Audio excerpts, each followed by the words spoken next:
Mr. Trump is, of course, an active candidate for president, and his campaign says it raised more than $7 million since the news of the indictment came out.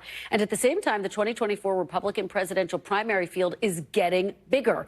Former Arkansas Governor Asa Hutchinson joined the primary yesterday, telling ABC News he will formally announce his campaign later this month. Now, unlike the rest of the announced candidates in the field, Hutchinson has been critical of Donald Trump's legal situation, saying Mr. Trump should drop out of the race amid this indictment. Look. Do you believe that now that he's been indicted, should he drop out? Well, I do. First of all, the office is more important than any individual person. And so for the sake of the office of the presidency, I do think that's too much of a sideshow and distraction. Joining me now on set is Marianna Sotomayor, congressional reporter for The Washington Post, Democratic strategist and NBC News political analyst Juanita Tolliver, and Republican strategist and NBC News political analyst Rick Tyler.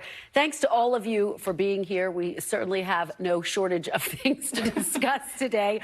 Marianna, let me start with you. Look, this is extraordinary. The former president has convinced most of his rivals, save Asa Hutchinson, to close ranks around him, to rally behind him, to go after the DA in this indictment that he's facing. In the short term, he's been emboldened. There's no doubt about that. But is this sustainable?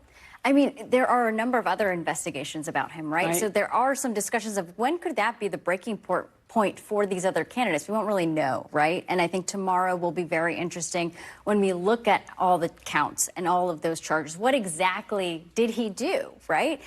I don't know if that means that these candidates are all of a sudden going to flip the script. Maybe some who have been critical will be more critical, but those little things are still going to come out. And I think just how these candidates respond, it's going to be interesting. Rick, let me go to you on that point. I've been talking to some of the people with the various campaigns, and they're saying, look, this case is not like the other cases he is potentially facing. They're more straightforward. They're more serious in terms of the jail time that they carry. Do you think, as Marianna says, we might see a shift in strategy from a Ron DeSantis? They have no idea, because they have no idea what's in the indictment.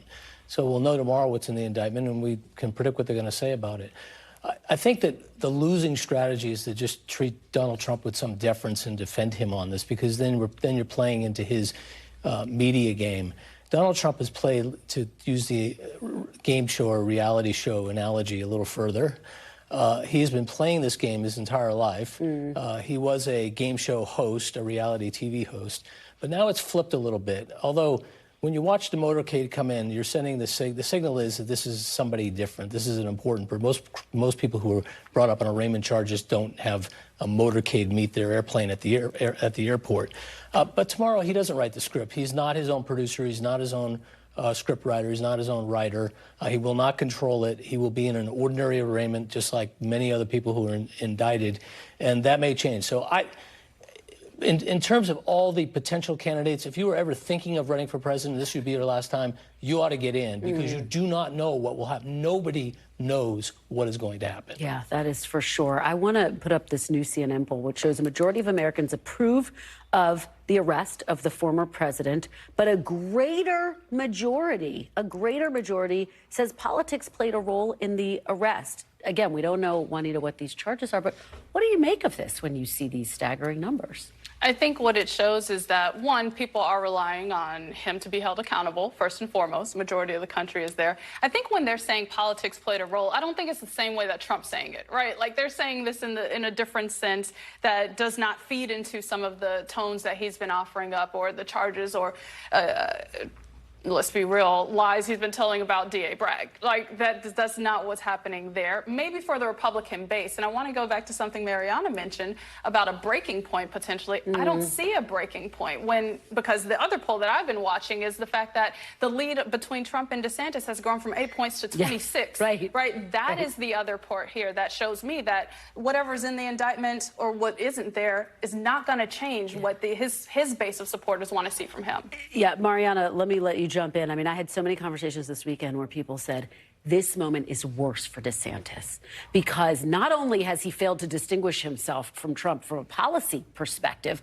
but now he's one of his chief defenders. Absolutely. And you really have seen DeSantis try and find himself. He's obviously been able to really reign in Florida. You can very much put it that way. He has a lot of support. He has a lot of support from even independents in that state.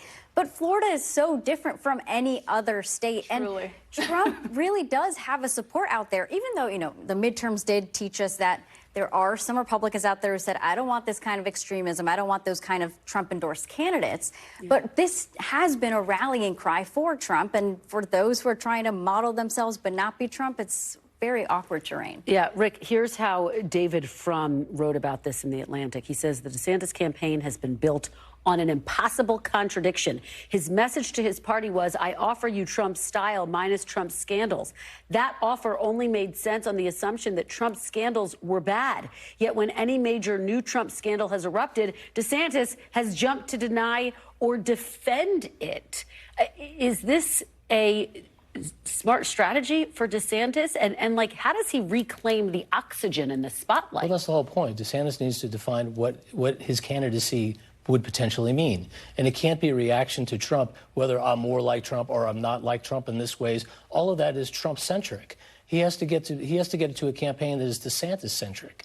And so far, right now, he was doing a fairly good job, but I'd say he's failing at that now. What strikes me is that it seemed like the lesson of 2016 was, if you want to go after Trump, you have to go directly at him.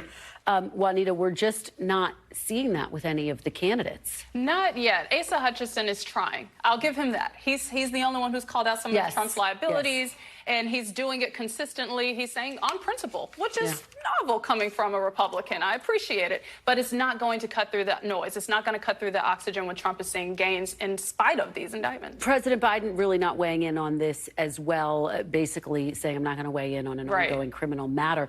But I've talked to some of his allies who say that's not sustainable. I don't think it's sustainable fully, but let's be real. The president has been explicitly clear to not engage in any action from the justice system. He's going to do that even more when if the DOJ comes forward with an indictment. So brace yourselves for it. It might be a little rocky road. Eventually he will get there, but not in the early days. All right, I want to shift gears a little bit and play some sound from Senator Manchin with Chuck yesterday on Meet the Press when he left the possibility open that he could run as a third-party candidate. Take a look. When you're asking me what I'm going to do and what my political ambitions would be, is to make the country work together and be a united states and not to divided states. And that's what I've seen happen over the period of time. I'm going to do whatever I can to have a voice in that middle. And when you hear people say that you might be a spoiler if you run for president, what would you say to that? I would never intend to be a spoiler of anything. Marianna, some alarm bells are going off about comments like that. The No Labels group getting closer to saying, yes, we are very serious about finding a third-party candidate. They cite the fact that polls are higher than ever before for the possibility of a third-party candidate. But, of course, that doesn't take into account specific names. What do you make of a potential third-party candidate? I mean, it's not something that Democrats want to see at all. At all. Heavy head shake. Or Republicans. The Trump people are a little nervous about it, too. Right, because it could, I mean, not even could, it will pull away voters. And we've seen that throughout other presidential elections, too. And, I mean, with Biden in particular, you do have a lot of people who worry about his age. You have Republicans who also think the same about Trump. I think that is fueling a lot of this. Well, who else is it going to be? And No Labels in particular very much saying, we don't want anyone extreme left. We don't want anyone extreme right. I'm sure the Biden administration and or future campaign will argue they are not that left. But there are people there who are just wanting to know. I don't want Biden. I don't want Trump and or all these other Republicans. Who could it be? Alarm bells are going off on both sides, Juanita. Absolutely. Like, let's be real. Democrats know any chance of a loss of voters, implodes the 2024 election for them. And what I do appreciate in the write-up in the Washington Post is that when prompted with that question, the reps from No Label had no answer. They didn't want to touch it. They don't want to accept the reality of them being spoilers. So thousands of independent parties have come and gone. This may or may not be different. The polling does show this is it is a unique opportunity. I don't think Joe Manchin is it. I think the base of his own party is very, very angry with him. And so I'm not sure that he would be the spoiler in this race. All right. Well, a lot to watch. Thank you all for being here. Really appreciate it to kick off a very busy week. Thanks for watching our YouTube channel. Follow today's top stories and breaking news by downloading the NBC News app.